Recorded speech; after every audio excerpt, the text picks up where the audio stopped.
Salam alaikum wa rahmatullahi ta'ala wa barakatuh. Dans cette capsule, je vais essayer de répondre à certaines questions qui ont été posées dans le groupe. Parmi vous, certains trouvent des difficultés à nommer ces composés organiques. Donc la première des choses, afin que vous maîtrisez cette nomenclature, vous devez poser les questions suivantes. La première des choses, est-ce que je connais les noms des alcanes dont le nombre de carbone arrive jusqu'au 7 ou 8, même 10, c'est-à-dire, est-ce que je connais les noms des alcanes linéaires non ramifiés de n est égal à 1 jusqu'à n est égal à 10. Et je dois citer ces noms. Je dirais par exemple, un carbone c'est un méthane, 2 carbones et ainsi de suite jusqu'à 10 qui est le décane. Si vous n'arrivez pas à apprendre d'un seul coup, lorsque vous traitez des exercices comme ce que vous voyez derrière moi, vous devez avoir près de vous une feuille sur laquelle est écrit les noms de ces alcanes. C'est la première des choses. Si vous ne connaissez pas ces noms, vous n'arriverez jamais à nommer un composé que nous traitons dans ce cours. Deuxième chose que vous devez connaître à l'avance, est-ce que vous connaissez les noms des radicaux alkyles qui ont une formule Cn H2n plus 1 tiré, c'est-à-dire avec un seul carbone, j'ai CH3, donc c'est un méthyle et un éthyle et un propyle. Généralement, dans nos formules, on n'aura pas plus loin de 2 ou 3 carbones dans un radical alkyle. Donc, la première des choses, c'est connaître les noms des alcanes et les radicaux alkyles correspondants et leurs noms. Sans ces deux, vous n'arriverez jamais à nommer un composé quelconque. Voilà. Donc, si vous essayez de revoir ces exercices, essayez de poser, vous arrêtez l'image sur le tableau là, et vous essayez de écrire ces noms sur vos cahiers et essayez de les nommer par la suite.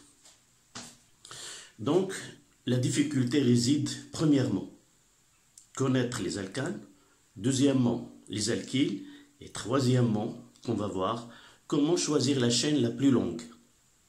D'accord? Donc, une chaîne la plus longue, c'est un squelette carboné qui contient des carbones successifs. Par exemple, dans ce cas-là, je peux considérer que celle-là est une chaîne. Une succession.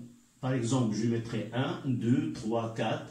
Et je n'ai pas le droit de dire 5, 6, 7. Donc une succession. Voilà une chaîne. Voilà une autre. 1, 2, 3, 4, 5, 6, 7. Et voilà une autre. 1, 2, 3, 4, 5, 6, 7. Donc dans ce cas-là, j'ai deux chaînes qui ont le même nombre de carbone, qui est le maximum, c'est 7. Donc, l'alcane correspondant, il portera comme nom principal, ça sera 7, le heptane. Mais ce n'est pas un heptane normal, parce que si je choisis cette chaîne, j'aurai des hydrogènes qui sont substitués. Donc c'est un alcane qui est substitué au ramifié. Lorsque j'ai deux chaînes, par exemple dans ce cas-là, 1, 2, 3, 4, 5, 6, 7, et 1, 2, 3, 4, 5, 1, 2, je choisirai 1, 2, 3, 4, 5, 6, 7, ou 1, 2, 3, 4, 6, 6, 7. D'accord?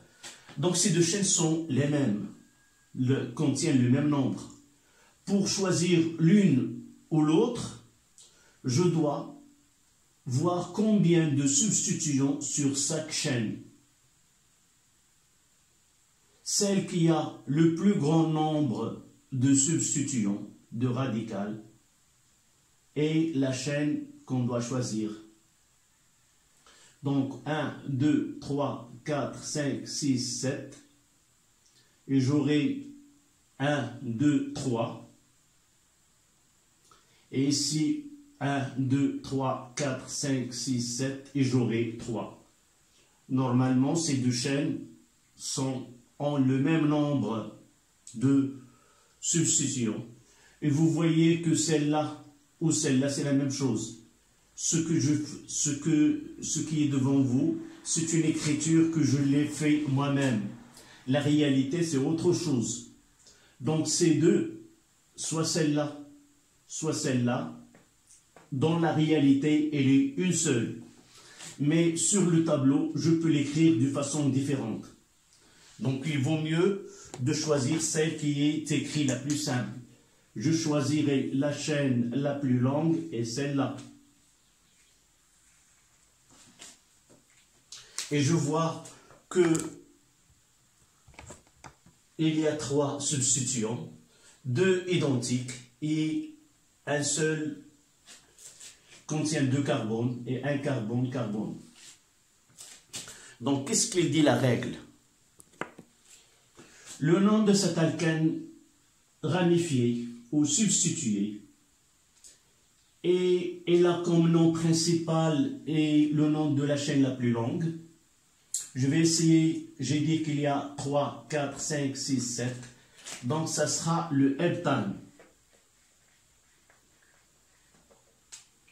Et puisque cet heptane est substitué, nous devons faire apparaître ce qui est substitué dans cet alkane. Donc, j'ai 3 radicaux, 2 identiques, c'est le méthyle. Et lorsqu'il y a les deux sont identiques, on mettra di, suivi de nom de cette radicale qui est doublement attachée à cette chaîne la plus longue. Sauf, il faut introduire le nombre de chaque carbone auquel ils sont substitués. Vous voyez que je vais essayer de compter de ce côté-là. Nous avons dit au départ, nous pouvons déterminer le nombre et qu'il soit le plus petit. Donc, dans ce cas-là, ça sera 1, 2, 3. Celui-là, c'est 3. Et celui-là, c'est 4. Et celui-là, c'est 5. Dans l'autre sens, j'aurai 1, 2, 3, 4, 5, 6 et 7. Donc les radicaux, les 3, auront 3, 4, 5 comme numérotation en vert et auront aussi 3, 4, 5 en numérotation en bleu. Dans ce cas-là particulier, nous avons la somme des 3, c'est 12. Donc ça sera 3, 4, 5, donc c'est la même chose. Comment choisir la numérotation en vert ou en bleu? Donc soit 3, 4, 5 ou 3, 4, 5 de l'autre côté. Nous voyons que ce radical-là, qui est éthyle, il contient 2 carbones. Par contre, les radicaux autres contiennent un seul carbone. Dans ce cas-là, on va choisir la numérotation auquel l'éthyle a le plus petit numéro. Ce sera le 3. Donc, on aura 3, pour le éthyle et le 4 et 5 pour le diméthyle. D'accord? Donc, les radicaux doivent être, donc, dans ce cas-là, j'aurai un 3 éthyle. Deuxième étape, après avoir déterminé le nom de radical de la chaîne la plus longue, maintenant j'aurai 3 éthyle et j'aurai 3, 4 diméthyle. Donc, j'identifie la chaîne la plus longue, les radicaux, j'ai déterminé la numérotation la plus adéquate et par la suite, j'aurai C2. C2 doit être précédé du nom de la chaîne la plus longue. Donc, E, comment les écrire? Il doit être classé par ordre alphabétique, sans tenir compte de mots dits, ou tri, ou autre. Donc un E, elle précède un M. Et par la suite, j'aurai 3 éthyle,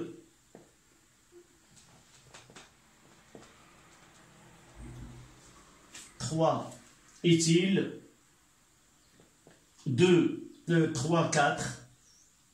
3, 4 diméthyle, heptane. Je reprends. Donc ça sera 3 éthyle, 3, 4 diméthyle, heptane. Voilà le nom de cet alcane. Mais généralement, dans nos exercices par la suite, nous n'aurons pas ce type de produit. On n'aura que des composés qui sont simples à nommer. Donc je passe au deuxième là. Je n'ai pas parlé, nous devons connaître de quel groupe, de quelle famille on traite. Là, c'est un alcane, et aussi dans ce cas-là, c'est un alcane. Là, c'est CH, là, c'est H2. Là, c'est facile. La chaîne la plus longue est celle qui contient 4 carbones. Donc, le nom principal, ça sera un butane, mais elle est substituée avec un méthyle dans la position 2. De l'autre côté, si je numérote de ce côté-là, ça sera un 2, même s'il est de ce côté-là, donc c'est un méthyle 2, donc 2, méthyle, j'enlève, méthyle butane. Pour ne pas, ce radical-là, il a un nom commun, il s'appelle l'iso. Si on commence par un carbone doublement lié avec un méthyle, il s'appelle l'iso. Par exemple, dans ce cas-là, je mets iso et je compte le nombre de carbones dans la chaîne, dans le composé. Donc 1, 2, 3, 4, 5. Donc 5 carbones, je donne le nom, l'iso, donc il y a 4, isopentane. Donc, autre nom que, selon les règles, c'est l'isopentane. D'accord? Si vous ne voulez pas, essayez de mettre. Vous voyez que le méthylbutane, on peut même enlever le 2, parce que le méthylbutane, soit un radical sur le butane, soit dans cette position, soit dans cette position. Cette position, elle sera 2 et cette position, elle sera aussi 2. Donc, il n'y a pas de différence. Généralement, on introduit comme on va voir par la suite, un nom pour différencier la position. Mais une fois qu'il y a un méthyle sur un butane, c'est nécessairement dans la position 2. Il n'y a pas autre choix que celui de 2. On passe à celui-ci, le numéro 3. Donc la chaîne la plus longue, vous voyez qu'il contient 5. Je choisirai celle-là. 1, 2, 3, 4, 5. Et j'ai 3 radicaux identiques qui sont le méthyle. Et vous constatez que je dois numéroter de ce côté-là, parce que j'ai 2 radicaux de ce côté-là, ils auront le 2, 2, et la 4. Si je numérote de l'autre côté, celui-là aura 2, et là, il aura 4, 4. Vous voyez que la numérotation dans ce cas-là, elle est supérieure à la précédente. Donc le 1, le 2, le 3, le 4 et le 5. Donc le nom de cet alkane, ça sera, il y a 3 méthyles, et dans la position 2, 2, c'est pas uniquement là, je mettrai un seul chiffre.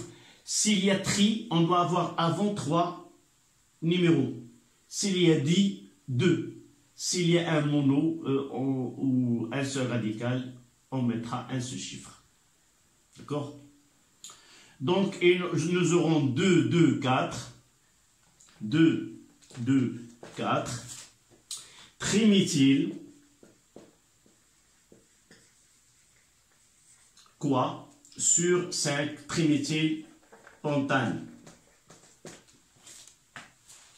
Donc, voici comment on nomme les alcanes. Pourquoi? Parce qu'on va voir dans les alcools par la suite. Donc, autre difficulté qu'on doit surmonter, une fois que nous avons des composés devant nous, nous devons connaître de quelle famille il s'agit. Dans ce cas-là, une simple inspection de ce qui est écrit, on voit qu'il y a aussi un OH. C'est la fonction alcool. Donc celui-ci, ce composé-là, appartient à la famille des alcools. D'accord? Comment nommer un alcool? Son nom dérive de nom de l'alcane correspondant, sauf on change la terminaison de l'alcane ce E, on enlève un tiret, numéro, tiret, ol. Ce numéro-là est le numéro de carbone qui porte la fonction alcool. Il doit être la plus petite. La plus petite, ça veut dire qu'on doit numéroter de ce côté-là. Voilà 1, 2, 3, 4. La fonction a la priorité à avoir un nombre plus petit que n'importe quel radical sur la structure.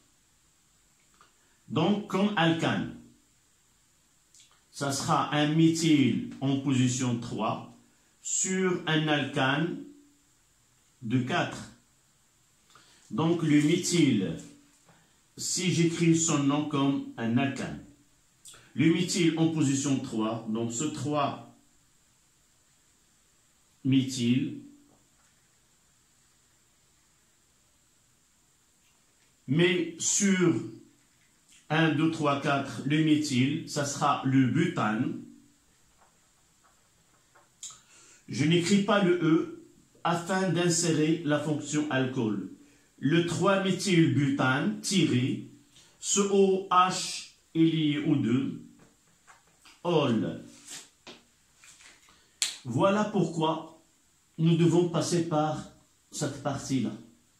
même si dans nos examens, nos exercices, on ne demande pas, on ne donnera pas des alcanes. Nous l'avons introduit uniquement pour faciliter la nomenclature des composés oxygénés qui sont les alcools et les acides carboxyliques et les esters. Essayez d'appliquer la même règle pour le composé 5.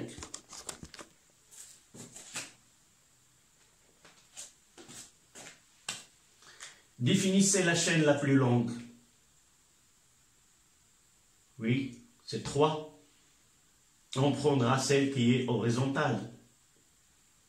Essayez de donner un numéro au carbone qui forme cette chaîne. Non, on commence par le carbone de droite. C'est le carbone qui porte la fonction alcool, donc il a la priorité à avoir le plus petit numéro possible. Dans ce cas-là, il portera le numéro 1. Celui du milieu, le numéro 2.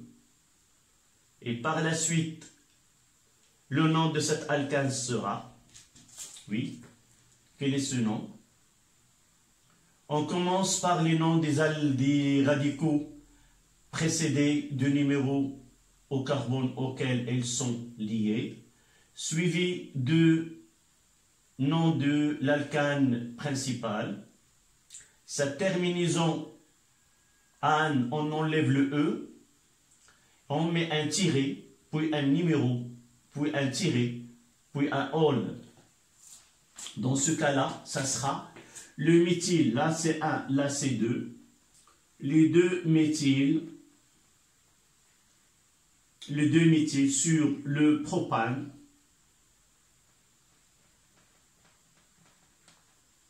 je n'écris pas le E, tiré, 1, ol.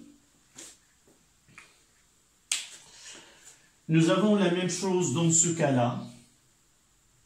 Là, nous pouvons dire que le méthylpropane, 1 ol. Et si nous essayons d'utiliser cette iso, on peut donner un nom. Lorsque je commence la chaîne de ce comme iso, c'est l'isopropane 1 ol. D'accord? En laissant que cette nomenclature qui est simple. L'avant-dernier composé. Essayez de déterminer la chaîne la plus longue.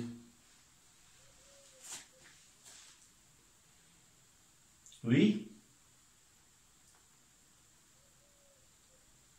5 ou 6 ou 4?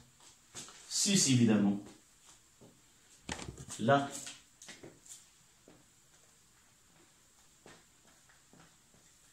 Voilà la chaîne la plus longue. Nous devons suivre la succession, avoir un nombre le plus élevé. Donc, il nous reste à numéroter. Numéroter de telle façon à donner le carbone qui porte la fonction alcool le plus petit. Donc, je dois numéroter de ce côté-là.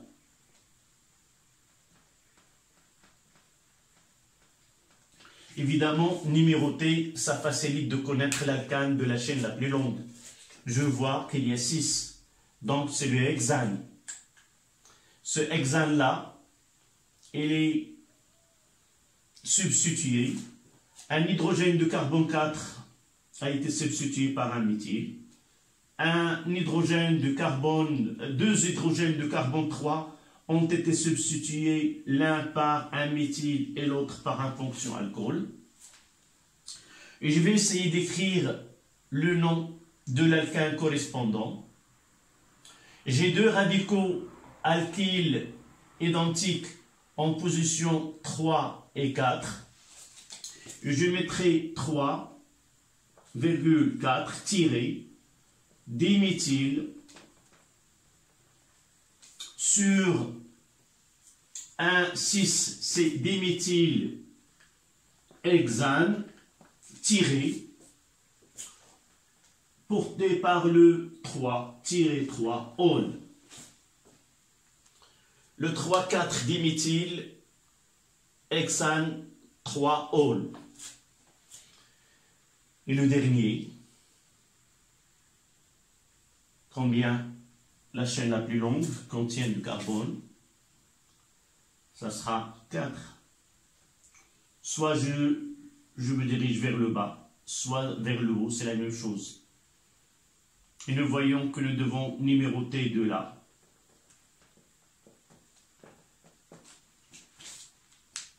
L'alcane correspondant à un seul méthyle, en position 2, c'est le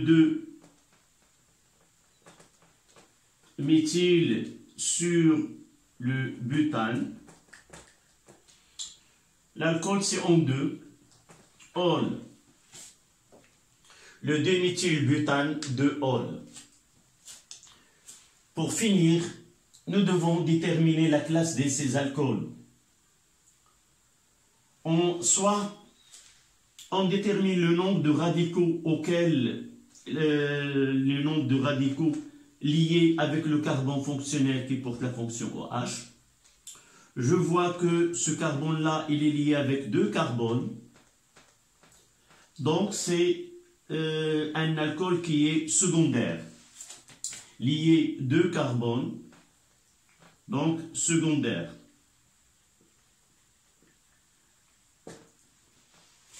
Deux radicaux, celui-ci et l'autre. Le deuxième, l'alcool ici. Je vois que le carbone fonctionnel, c'est celui-ci. Il est lié à 2 atomes d'hydrogène et un seul carbone. On ne tient pas des carbones qui sont loin. Uniquement là, 2 hydrogènes et un seul carbone, donc c'est un alcool qui est primaire.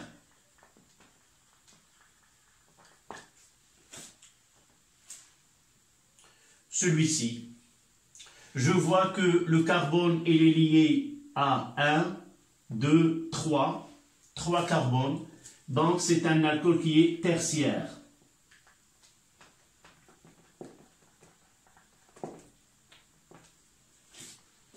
Et de même pour cet alcool, ce carbone fonctionnel lié 1, 2, 3, donc c'est un alcool tertiaire.